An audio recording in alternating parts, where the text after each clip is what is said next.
Chapter 2. We went tiptoeing along a path amongst the trees back towards the end of the widow's garden, stooping down so as the branches wouldn't scrape our heads. When we was passing by the kitchen, I fell over a root and made a noise. We scrouched down and laid still. Miss Watson's big nigger named Jim was setting in the kitchen door. We could see him pretty clear because there was a light behind him.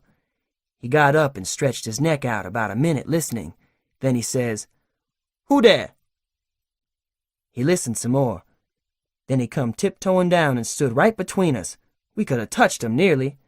Well, likely it was minutes and minutes that there weren't a sound, and we all there so close together.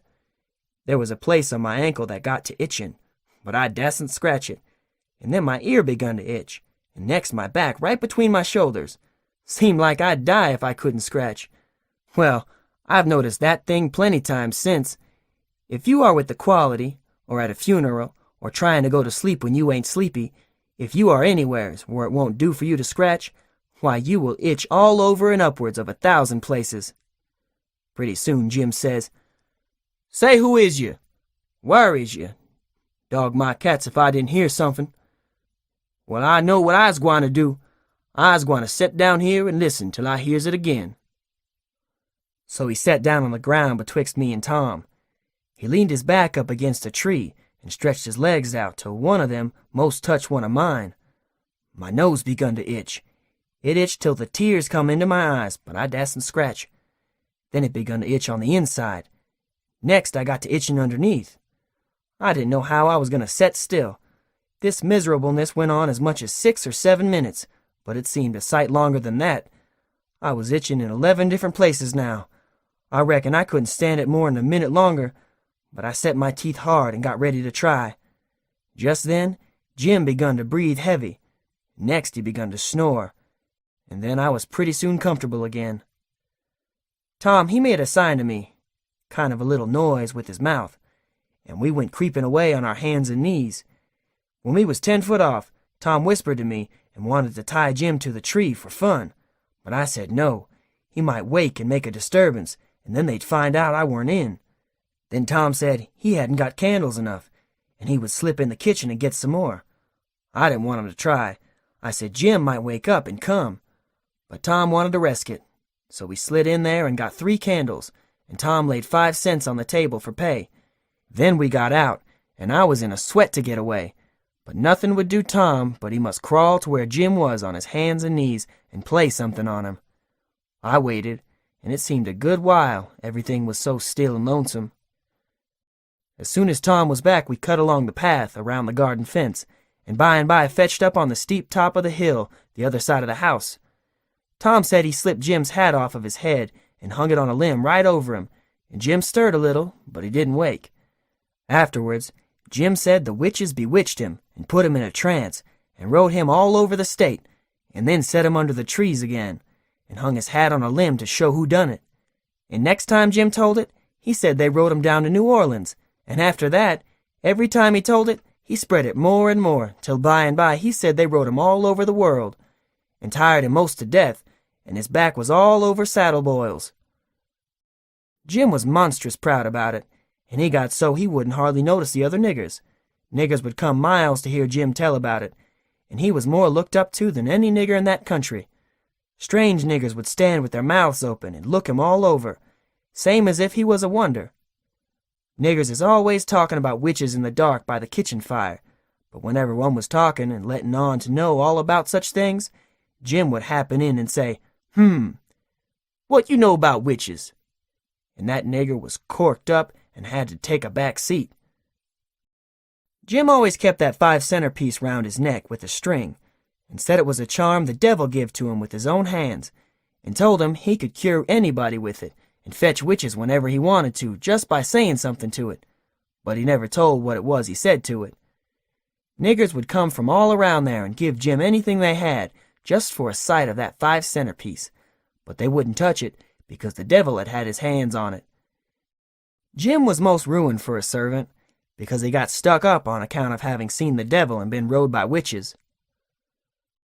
Well, when Tom and me got to the edge of the hilltop, we looked away down into the village and could see 3 or 4 lights twinkling.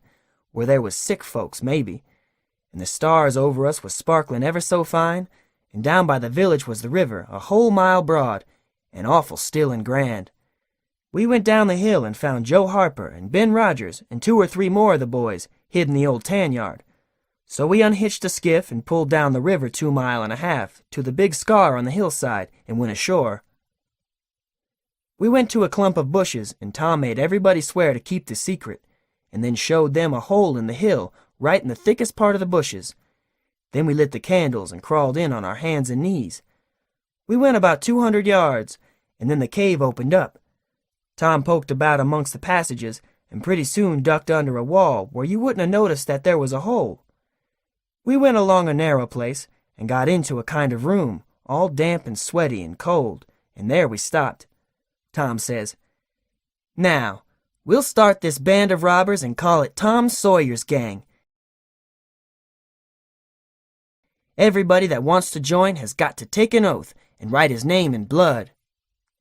Everybody was willing, so Tom got out a sheet of paper that he had wrote the oath on and read it.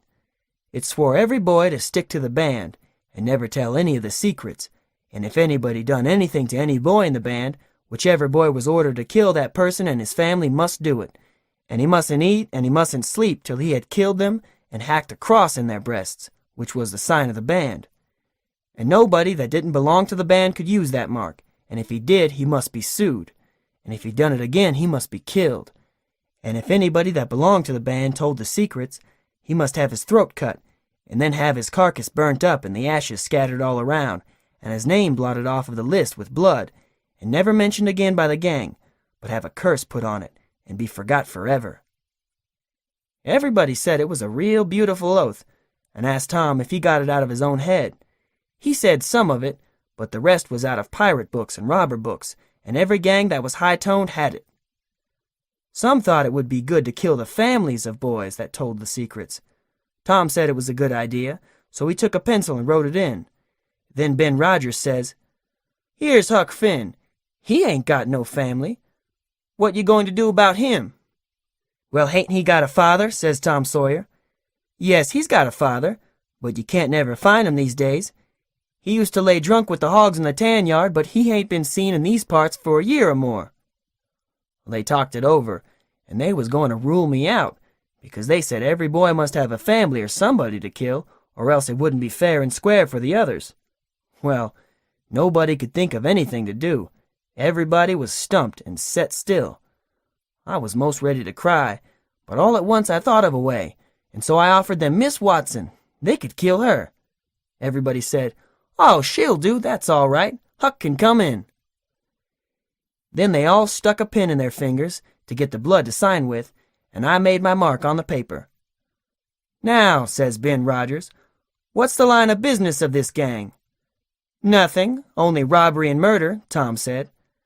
"But who are we going to rob? Houses or cattle or—" "Stuff!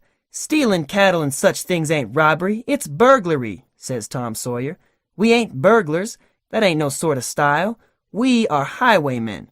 We stop stages and carriages on the road with masks on and kill the people and take their watches and money."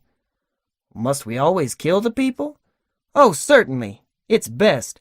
Some authorities think different, but mostly it's considered best to kill them, except some that you bring to the cave here and keep them till they're ransomed." "Ransomed? What's that?" "I don't know.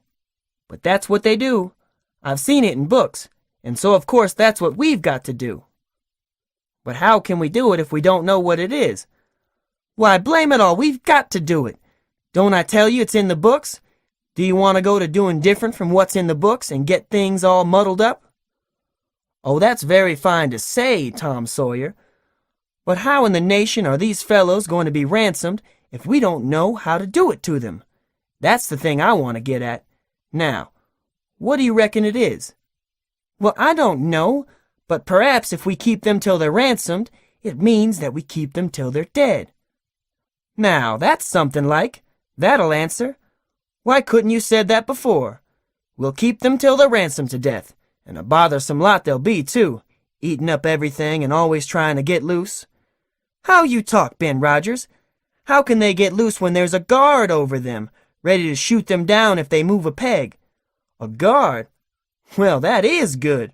So somebody's got to set up all night and never get any sleep just so as to watch them? I think that's foolishness. Why can't a body take a club and ransom them as soon as they get here? Because it ain't in the books so, that's why. Now, Ben Rogers, do you want to do things regular or don't you? That's the idea. Don't you reckon that the people that made the books knows what's the correct thing to do? Do you reckon you can learn 'em anything? Not by a good deal. No, sir. We'll just go on and ransom them in the regular way. All right, I don't mind. But I say it's a fool way anyhow. Say, do we kill the women too? Well, Ben Rogers, if I was as ignorant as you, I wouldn't let on. Kill the women. No! Nobody ever saw anything in the books like that.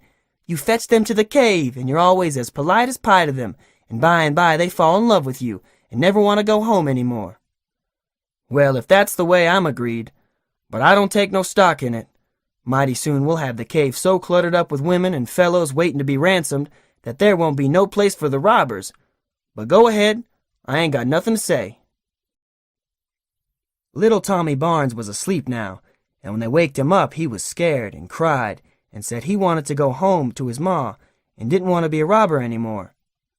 So they all made fun of him and called him Crybaby, and that made him mad, and he said he would go straight and tell all the secrets. But Tom gave him 5 cents to keep quiet and said we would all go home and meet next week and rob somebody and kill some people. Ben Rogers said he couldn't get out much, only Sundays, and so he wanted to begin next Sunday. But all the boys said it would be wicked to do it on Sunday, and that settled the thing. They agreed to get together and fix a day as soon as they could, and then we elected Tom Sawyer first captain and Joe Harper second captain of the gang, and so started home. I clumb up the shed and crept into my window just before day was breaking. My new clothes was all greased up and clayey, and I was dog-tired.